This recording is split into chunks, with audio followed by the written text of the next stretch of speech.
Hey there, YouTubers. This is Kevin from the Survivor Super Fun Time Show. And, season 50 is kicking up. There's been a lot of pregame interviews talking about friends and foes of the Survivor 50 cast. The different tribes are going against each other.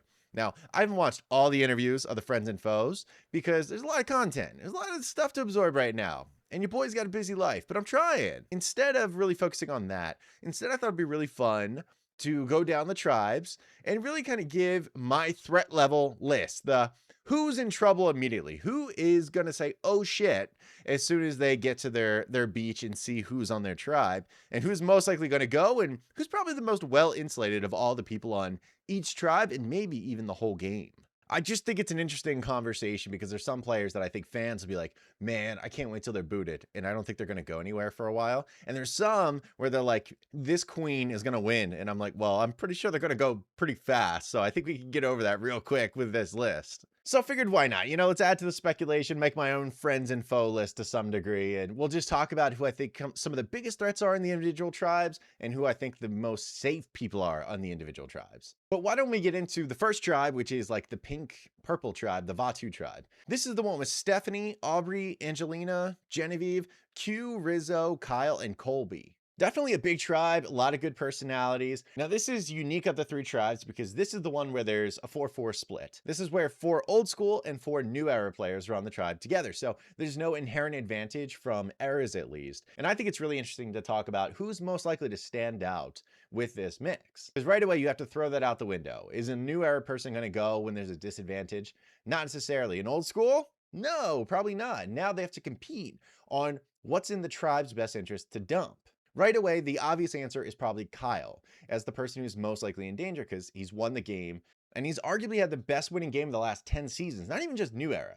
10 seasons, 15 seasons. I mean, it was really, really good. So he's a natural for the person to really be targeted pretty heavily. But I have to say, if there's someone that I think is going to be the #1 target that is going to get booted out of this tribe, it's got to be Stephanie LaGrossa Kendrick. And, I hate to say that because I love Stephanie. I'm a Philly native, so, having a Jersey Philly girl, I want to root for her. I mean, she married a goddamn Philadelphia Philly, for Christ's sake. So I'm trying to get on her side. I was a huge fan of during Survivor Palau. I love Stephanie. She's great. However, I think the biggest problem is, one, she is super popular. Two, she's been pretty disconnected from the Survivor community, which I think will help some people and are going to hurt some people like her. And I also think that she's so real, she's got a big mouth. And I don't think that's going to work. I think people like Aubrey aren't going to really want to work with Stephanie too much. I think she's going to see, Stephanie as a big target instead. I think Angelina is going to hype up the dramatics and saying, oh, we got to get rid of Stephanie, blah, blah, blah, blah, blah. I think Kyle is like, I'm chill, man. Stephanie definitely should go. Yeah, definitely. I think Rizzo would actually want to work with her, but I don't think strategically they're compatible. Colby's going to say, let's run it back with Stephanie, I think. If he doesn't, I'd be very impressed because I don't expect him to turn over any leaves at all. So I have to say, I would very much expect Stephanie to be the first one voted out of this tribe. And the second person who's most likely to be voted out of this tribe probably is the one that most people probably would have picked as the biggest target, which is Q. Everyone loves Q. Well, even if they don't. And when you see him in the trailer, he gets a lot of talking time in the trailer. He's a really funny, goofy person. There's kind of an inherent foe relationship built in between Q and Aubrey, because in 46, Q said someone played like Aubrey and he doesn't like that. That means they have to go. So now Aubrey's on his tribe. It's at his doorstep. What is Q going to do? Is Aubrey going to want to target Q? Is Q going to want to target Aubrey? I actually think the opposite. I think there's a good chance that Q and Aubrey are going to work together. And that's why Q is my second threat and not the first threat. And I think really smart players like Kyle are going to want to leave Q in the game. Why dump Q right away? Is he a little unpredictable at times? Sure. But is he a huge target? Absolutely. And I think that's great for someone like Kyle. But it really is wild thinking of Rizzo and Q on the same beach together. I mean, everyone trying to upstage one another with their showmanship. It's going to be incredible. But at least for the sake of the threat level list, I think who's most in danger goes as follows. I think Stephanie's the first one most at risk, then Q, then Rizzo. Rizzo's at risk because he's a new player. People don't know Rizzo. They don't know what he's all about. So it's only natural that people are going to want to target him right away. And he very easily could be the first one voted out just for this reason. It's the same thing that, Coach says about Russell Hantz during Heroes versus Villains. they wish in hindsight they just voted his ass out of there. And I have a feeling some players are going to hear what coach said and they're going to be like, you know what, let's just dump Rizzo. This guy calls him Riz God. I know he looks like a 12-year-old boy that happens to be 7 foot tall, but we should still dump him probably. After that, it's going to be Aubrey because she's played a bunch of times. She's really smart. Then Angelina, because I think people are going to perceive her as sneaky and dramatic, which she is sneaky and dramatic. Kyle somehow falls to 6, even though he's the only winner on this tribe, but I think he's just that good. I think people are going to go like, well, we can get rid of him later. For now, he's someone I can reasonably work with. I can't work with Rizzo because I don't trust him. I can't work with Q because I don't trust him. I can't work with Stephanie because she doesn't shut it. Angelina's sneaky. Aubrey's sneaky. You know who, even though they won, is not sneaky really? Kyle. And I think that's why Kyle's going to stick around. Then number 7, I think, is Genevieve. And I think Genevieve is very sneaky, and I think she's very smart, but I think she's also under the radar compared to an Aubrey or an Angelina. So I think there's a good chance that she's going to be 7th on this list. And then last I have is Colby. Why would anyone want to get rid of Colby? I mean, he's going to be great. He's going to be like a pylon in the game, in my opinion, because he didn't do any prep for the game, no research. He barely knows anything about the players, in my opinion. And I just don't understand why you would want to get rid of him early. But if they do, that's awesome. I just think he's well insulated to start the game. So the next tribe to look at for threat levels is going to be the blue Kalo tribe. By the way, these colors are fire. I think they ended up with the best assortment by far. This is the tribe that's consisted of some pretty awesome people. You know, we have the legend and coach. We got Charlie. We got big old Jonathan Young. We got Mike White, Chrissy Hoffbeck, Tiffany Irvin, Camilla, and then we finally got D. Valadares, the winner of Survivor 45. Now, this is the one tribe of the 3 where the new era people have the advantage. So obviously, right off the bat, it makes sense that the people who are going to be most vulnerable are older players. It makes sense that someone like Coach, everyone would love to get a piece of and vote out of the game, the Dragon Slayer. You could say you slayed the Dragon Slayer, just like Sophie Clark. It'd be really fun. But I have a feeling that the number 1 person who's going to be in trouble is not going to be an old era player. Instead, I think it's going to be a new era player. I have a sinking suspicion that the players are not going to want to keep around Charlie from Survivor 46. I think that a lot of people look at his game in 46, and even though a lot of people know it was very good behind the scenes, it wasn't enough to win the $1 million. They think it was very sneaky. It was subtle. And I think there's some players on this tribe already who identify with that game, particularly Mike White. I think Mike White is not going to want to have someone like Charlie around. Naturally, it makes sense they would kind of work together, kind of like a new rock stars alliance.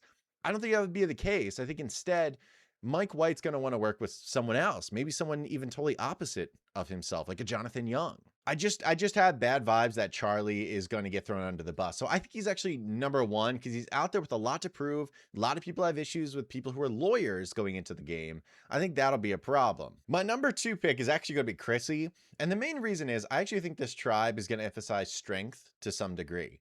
Obviously, it's a tribe with Coach on it. You know, Coach is Charlie's buddy, but I think he's going to want to emphasize having strength, and Jonathan's going to emphasize that. And D, who's on the challenge, is going to want to emphasize that. I think they're going to want to keep it strong. And Chrissy is a badass, okay? For the standard human being, Chrissy is amazing. But it's been some years since her previous game. Has it worn on her at all? I don't know. I'm betting that maybe it has a little bit. So that's why I put her at number 2 as the people that are most threatened by being voted out pretty early. And then number 3, I'm going right for D. Valadares. As much as I love D, I think she could do really well. Never know. You know, I think Kyle maybe had the best game of the new era, but D's right there, 1A, 1B probably. So everyone should be afraid of D and what she can do. I mean, she was having a showmance with Austin Lee Kuhn, and she slit his throat in so many words. I mean, I guess I wouldn't slit his throat. Slit Emily's throat, then Drew's throat, but throats were slit. And it was all because of D. They saw how hardcore she is, her fat-toed self. And you know what? I understand it. She's a badass. You can't let her stay in the game too long. I love her. I hope it sticks around. But that's also why she's in the top 3 most dangerous. And I'll read the rest of the list, but I think it's important to note, I think my most insulated person from the Sila tribe is Mike White. Because no one wants to vote that White Lotus writing ass mofo out of this game. Not early, at least. I don't think he's going anywhere. I mean, I do think like Jonathan Young is kind of like 1A, 1B of being the most insulated, because I think early on, people don't like to vote out big guys like Jonathan. But Mike White, I really don't think he's going to go anywhere. I think he's going to be totally safe. He's going to be totally fine. And whether that's fair or not, I don't know. But Mike White cracks me up. He makes me laugh. I am excited to see him back in this game. But I do believe he's going to be pretty comfy on that Kalo tribe beach. I do hope there's kind of a buddy cop situation where there's Jonathan and Mike White are buddy. Like, how cool would that be if they ended up becoming alliance partners? It just feels like, it feels so wrong, but it feels so right. Don't we all want to feel right? But the total order in which I think people are in danger, I mean, first right away, like I told you, is Charlie. Second's going to be Chrissy. Third's D. 4, sneaky little Camilla. She almost swooped in for the Survivor 48 win. Then you have Coach, again, who wouldn't love slaying the dragon? He almost won South Pacific. Can't forget that. Tiffany. Tiffany, shockingly, is not going to be high up, probably because she plays kind of low in 46 compared to everyone else on this cast, but she's a killer. People got to watch out for her, but I think she's going to be okay right off the bat. Then Jonathan Young at 7, and then Mike, again, is the most insulated, starting off at the Kalo tribe. And the final tribe, the Sila tribe. This is personally my tribe going into it. I cannot wait. So many bangers on this one. I mean, this is the tribe consisting of Jenna Lewis. We have Savannah. We have Emily Flippin, Suri Fields, Joe Hunter, Christian Hubicki, Ozzy, and Rick Devins. I mean, this tribe is full of bangers, one after another, in my opinion. The downside is, for some of the new era people in particular, this is the tribe that is imbalanced towards the old school players. There's more OGs than there are new players. So right away, you have to say, who's most in trouble? Is it going to be a new era player? Obviously, right? Wrong! I don't think so. I think an old school player is going to be in trouble right away on this tribe. I think they're going to have an issue. And I hate to say it. I think the person that is in the most danger right off the bat for the Sila tribe is from season 1, Borneo, Jenna Lewis.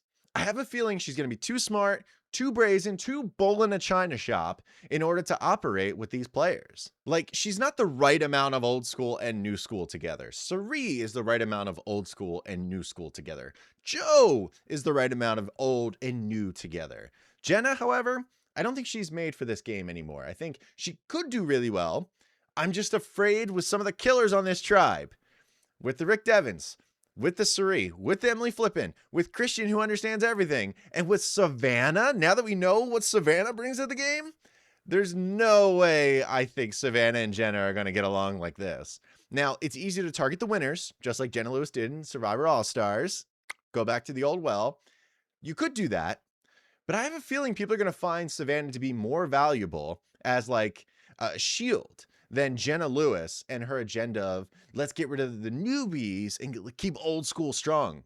I don't think the old school players are staying there. And also, I don't think Rick Devins from season 38 is old school strong with Jenna Lewis from season 1. I think they're whole different schools. I think actually the people in the middle, like Devins, like a Chrissy Hoffback, like an Angelina, I think they have something to prove. To say like, hey, let's not forget the middle school of Survivor, all right? So, Jenna Lewis, I like you, but sorry, me and Christian are representing the 30s right now. We get overlooked all the time. So, bye, Jenna. We're going to work with some of the new era players and let everyone know that we should have gotten a call back for a returner season way before Survivor 50 because, goddammit, we earned it. So I think Jenna is a little bit in trouble, unfortunately. And funny enough, my next 2 threats are all old school players. And again, this isn't like the boot order or anything, but this is who I think's in danger right off the bat the most. And I think second, I hate to say this, but I think it's Suri. And Suri, I'm going to make this claim every time. She should be number 1 on this list, by the way. She should be number 1, but I know the players aren't going to do it. There's going to be somebody on the Sila tribe. There's probably going to be multiple people on the Sila tribe that are going to go, oh my God, it's Suri. I'm not going to be had. I'm going to work with her. And somehow it'll work out better for me. It almost never works out better for anyone who decides to work with Suri unless your name is Parvati. I don't know why people always go for this. I think right away the right answer is to do the Tom Westman thing. You need to vote out Suri immediately and then continue playing on from there. She's not a good shield. She doesn't win stuff. People don't like to throw votes at her deep into the game. She never gets to the finals, but people don't like to throw votes at her to get rid of her. So I think Suri's a person that they should get rid of hasta pronto. Then third on my list actually is Christian Hubicki. And the main reason for that is I think people look at him and they say, wow, he's a big brainiac. And I don't need a big brainiac around. I don't need somebody who's a professor. I want someone a little more dopey around. I have smart people. if I have Suri, I don't need you. And I don't want that to happen. I think Christian's an amazing narrator. I think he's an awesome dude. And I've been waiting for Christian to come back to this game for a really long time. But unfortunately, I have a bad feeling that people are going to see him as like a human calculator, and they're not going to want that around in their game. I think Christian's survival is going to be dependent on how well he gets along with the guys on Sila. Very genuinely. I know that seems lame, but I think it's true. I think he's got to get along with the bros. He's got to have bro chachos once again. You know, Joe's willing to be a bro chacho. I think Ozzy would be a bro chacho. I think they could do it, but I'm not sure Christian's going to go back to that well, though. And I'll run down the rest of the list for Sila, but the most insulated player, I think, on the Sila tribe to start off, I think he's going to be Joe. Kind of along the lines of what I was talking about with Jonathan for the Kalo tribe. I think Joe, being a strong competitor, he's the best challenger going into this. Ozzy, or Oscar as he wants to be called, I'm not so sure that he's going to be able to keep up with Joe. And Joe has a very old school vibe about him, where I think some old school players are going to want to work with Joe. I could see Suri saying, I'm going to strap a saddle on this guy and ride him to the end. I could see that. The question is, who's going to try to hitch their wagon to Joe? And I have a feeling Joe's going to have his pick of the litter. Now, the second safest person is Emily Flippin, and that's my winner pick for the season. I hope that Joe and Emily get attached to one another and they ride it to the end of the game. That would make me so happy if either one of them won. Because I think Emily has a lot of shields. I mean, obviously, she's not going to be one of the strongest people on the Sila tribe. She's not going to be the smartest, probably, when you have Christian there. Whether she is or isn't, it's going to appear like Christian is the brainiac, and he's got to go. My worry is, does she hitch her wagon to someone like Suri, and Suri takes her for a ride all season? And I don't want that to happen. But I do think that Emily is going to be safe, because I think Emily's going to see her as someone that she can link up with.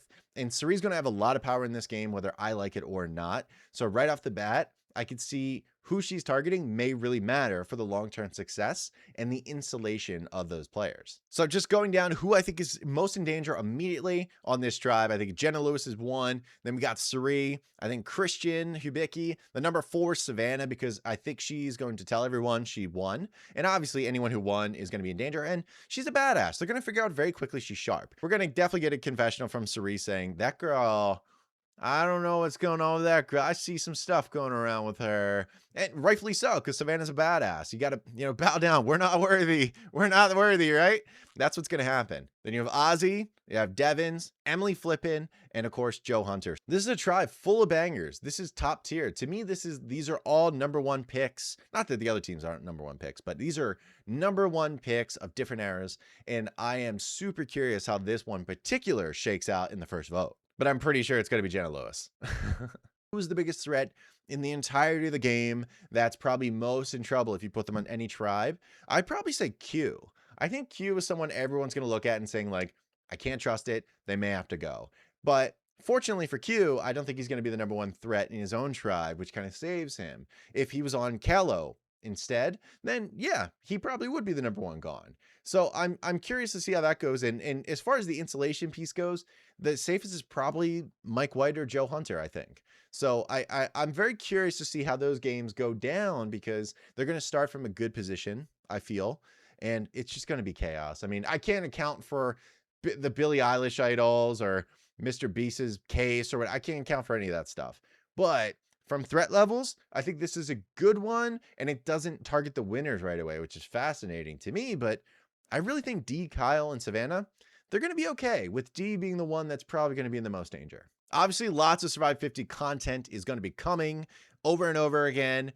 But for now, it's at least fun to talk about some stuff like this. Going into it, who do you think is going to be the biggest threat? Let me know down below, who do you think is probably in the most trouble on their tribe starting Survivor 50? And who do you think is probably going to be pretty safe? Let me know down below in the comment section. Would love to hear from you. But that's going to do it. Hope you have an amazing day, everyone. Take care. I need a better sign off.